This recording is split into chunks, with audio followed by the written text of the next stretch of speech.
Baik, Bismillahirrahmanirrahim. Assalamualaikum warahmatullahi wabarakatuh. Halo, good evening everyone. Perkenalkan, nama saya Rosad dengan NIM 4443230025. Jadi pada kesempatan video kali ini saya akan menjelaskan tentang bagaimana membuat rekayasa genetika pada ikan. Di video ini adalah video tugas praktikum rekayasa aquaculture. Jadi pengertian rekayasa genetika itu yang ke-1, rekayasa genetika adalah proses manipulasi materi genetik organisme atau menghasilkan sifat baru yang kita inginkan. Yang kedua, melibatkan pemotongan, penyisipan, dan penggabungan DNA menggunakan teknik bioteknologi. Yang ketiga, merupakan cabang dari biologi molekuler yang mendasari berbagai inovasi di bidang pangan, kesehatan, dan lingkungan. Selanjutnya, teknik rekayasa genetika, yang dimana teknik rekayasa ini jadi DNA rekombinan, penggabungan DNA dengan dua sumber berbeda. Jadi DNA dari dua DNA itu digabungkan dalam satu DNA atau dalam satu spesies gitu ya. Nah, kalau pada ikan.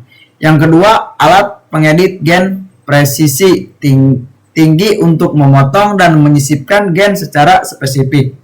Yang kedua, cloning, yang dimana cloning ini menghasilkan salinan identik dari gen atau organisme yang mau kita rekayasa genetikanya.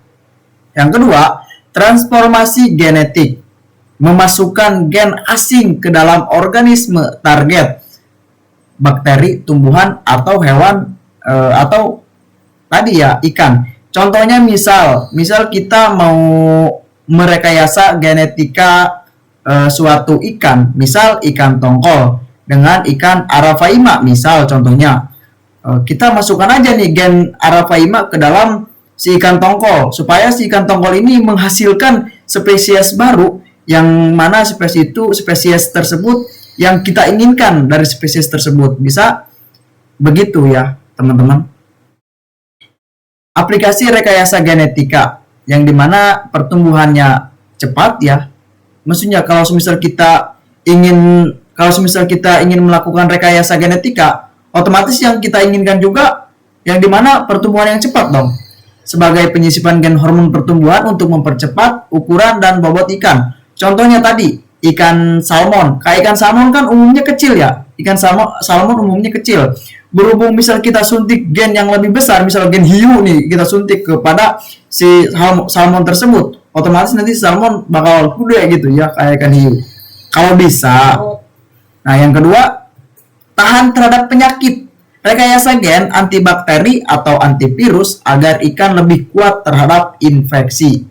Nah, contohnya ikan apa yang kebilang lemah? Ikan apa yang cepat terkena bakteri, cepat terkena virus? Nah, ikan apa juga yang tahan terhadap penyakit tersebut? Nah, kita ambil DNA yang ikan yang tahan terhadap penyakit, kita injeksikan atau kita gabungkan kepada si ikan yang lemah atau tidak tahan terhadap penyakit tadi supaya menghasilkan spesies yang tahan terhadap penyakit dan kualitasnya juga bagus gitu ya.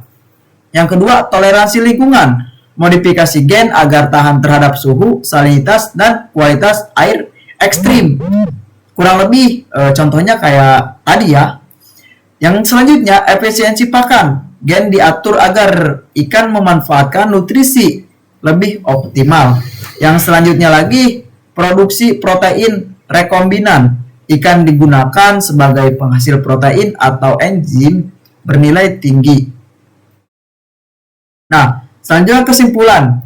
Rekayasa genetika pada ikan membantu meningkatkan pertumbuhan, kesehatan terhadap penyakit, ketahanan terhadap penyakit, dan kemampuan adaptasi lingkungan.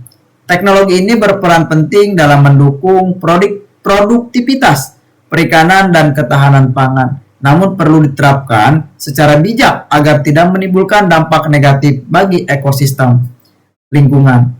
Nah, jadi contohnya kayak ini nih ya. Contohnya kayak ini nih, ikan nila umumnya warna gini. Berhubung ada rekayasa genetika jadi warna merah. Dan ini juga nih, ini juga misal nih, umumnya ikan-ikan kayak gini warnanya merah, jadi berhubung ada rekayasa genetika ada yang warna kuning, yang warna hijau. Ini merubah rekayasa dalam segi merubah warna ya. Nah, ini contohnya juga yang kayak begini ya. Selanjutnya, baik, mungkin cukup sekian yang bisa saya sampaikan. Kurang lebihnya saya mohon maaf. Kalau ada kekurangan mohon dimaafkan. Kalau ada kelebihan mohon diterima dengan lapang dada. Kurang lebihnya saya mohon maaf. Assalamualaikum warahmatullahi wabarakatuh. Iya, iya, iya.